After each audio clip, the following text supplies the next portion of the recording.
So today marks 1 week out from the start of the new KAF season, and we're starting on Kissimmee. So we're pre-fishing Kissimmee. Now, I've been out here several times and been skunked several times until the last time I came out and actually did, I'm not going to say I did well. I busted a rod on a big fish, but what made the difference was I kind of figured out where the fish are at and what they're kind of doing. So they're really kind of hanging on isolated stuff. They're still offshore. The big girls are offshore. And I don't necessarily have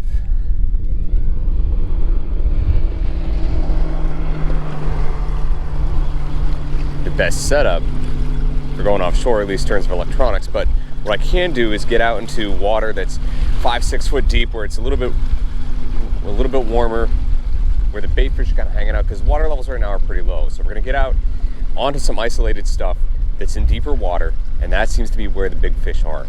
So that's what we're looking for today. And I have a couple places marked off, but we're gonna need to find a few more just so I'm shored up for next week. I'm pretty sure I can get a limit in this area. The other thing about this area that I'm fishing with, the water's this dark kind of tannic stain. Everywhere else is kind of chocolate milk, and that doesn't work out so well. I'll say this right now, this wind is nuts. We just had a big cold front roll through yesterday, lots of rain, lots of wind, rain pretty much all day. So, not the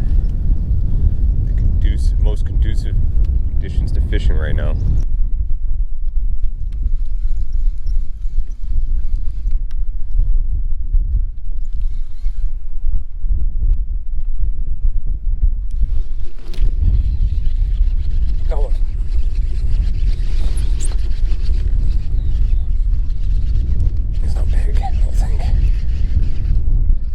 Never mind.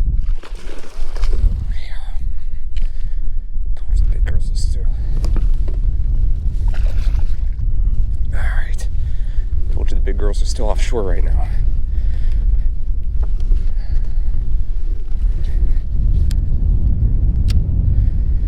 We are down. Let's get anchored up because I don't want to run into this stuff.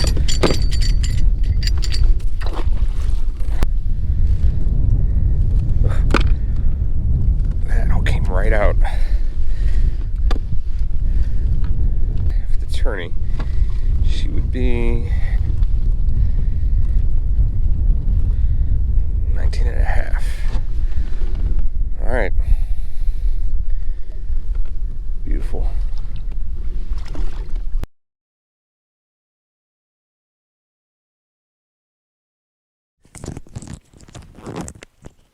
It's really creepy this early in the morning. It's morning of the Kissimmee tournament for the KAF. I don't know how much this camera can see. I don't know how blurry it is. We got a real light mist on it. Forgot my sunglasses, which the last time I did that at the Harris Chain, I won. So I'm not going to complain. I think we're going to get maybe a little bit of rain. It's supposed to be cloudy today, so I'm not too worried about it. I'm out where I've caught this. The only place that I've actually caught fish, pre-fishing. Water temperature's up from the last video you guys saw. It's 73, was 68, so that's good. A little gator over here moving around.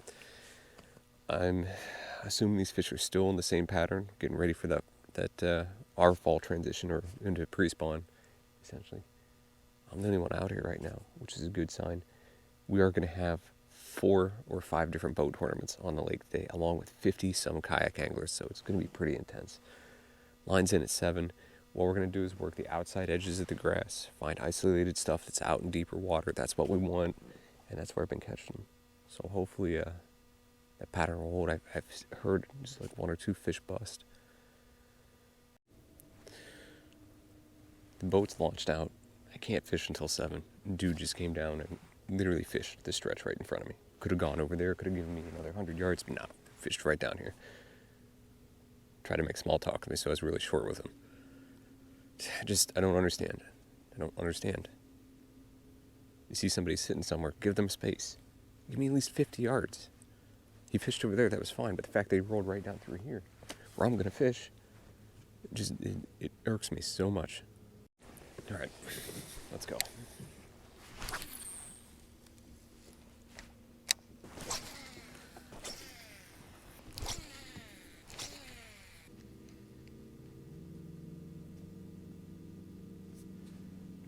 had a bite, but I'm pretty sure it was a gar. Let me just double check to be sure.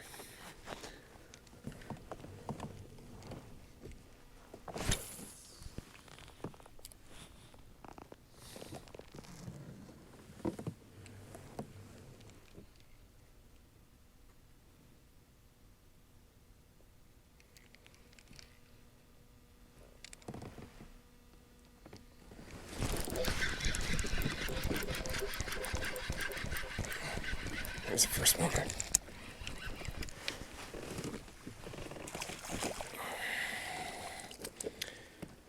Senko it is.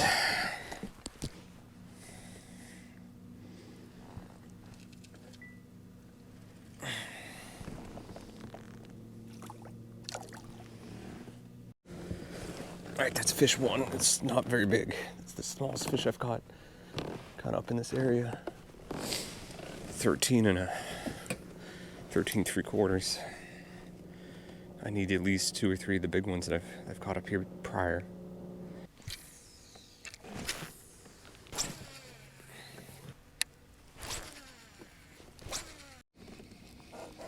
Wow, no bites. I did spook another fish. I threw it on top of him.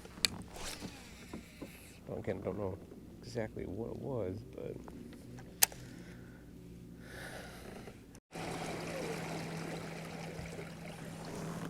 alright, let's see if this stretch still holds some fish. Finally got a good bite. It's not huge, but it's a decent fish. Okay.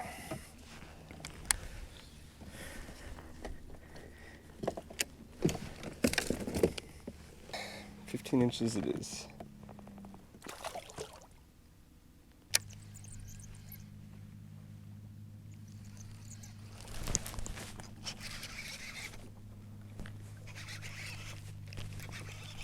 Shoot, I had one boil on it.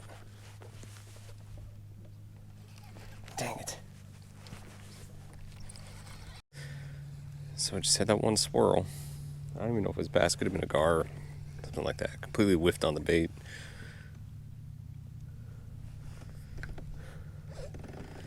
Just kind of hoping to get one good one offshore. I'm thinking the game plan now is we push up closer to shore, kind of hooking a bunch of those little guys, and then we can start offshore again and try to call from there.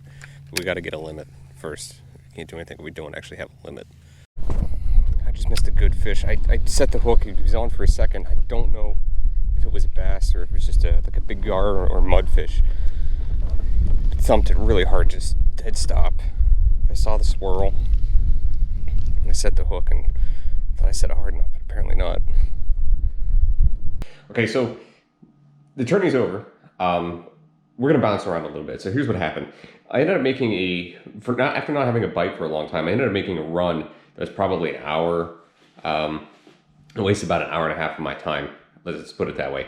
And I went to a different spot and I didn't find what I was looking for. It was soft bottom. I wasn't finding fish, and I was like, you know what? The wind is kicked up. This is the exact same conditions I've had in each pre-fish. Those fish have to be over there in that area. So what I ended up doing is going back. I fished the same area where I had missed a big bite, and instead of fishing the outside, I fished on the inside a little bit. I found this little section where there was a lot of grass, and then there's a little split between it and then this lily pad patch, and the lily pads are pretty thick. And the next thing you know, I got on fish. I missed one really good one that it could have been the one that I caught a little bit later, but I don't think that's the case. And I found them piled up in here, and then I ended up catching these fish here.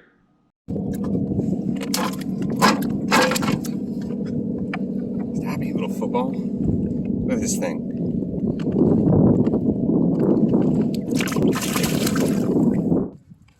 All right. There we go.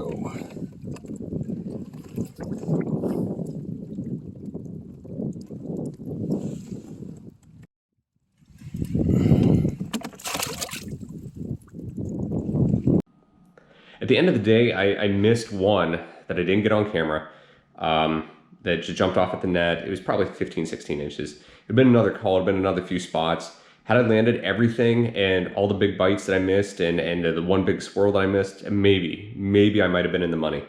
But you know, having the boaters out there with us made it a little bit difficult. They're running through the area where I was fishing, which made it kind of hard to kind of find the fish and find them kind of set up. A lot of people kind of experienced the same thing I did in the morning, where they got pushed on by boaters, and it is what it is. I mean, it's over. There's nothing we can do about it. But you know, I salvaged my day. I ended up with 10 fish, or sorry, I ended up with 5 fish, so a full limit. And I'm pretty happy with that, considering the majority of the field really struggled out there on that day. But it's over. We're moving on to the next one. Next one I'll probably do is Fellsmere maybe, but we've got the KBF stuff coming up in the end of January that I want to participate in, and we'll see how that goes. We're going to prep for that. I think I've got a game plan for that, but you know, anything can happen like it did on that day. But again, we salvaged a day, so that's all I can ask for. Top 10 out of 58 people, that's pretty good. I'll take it. So until then, I'll catch you guys in the next one.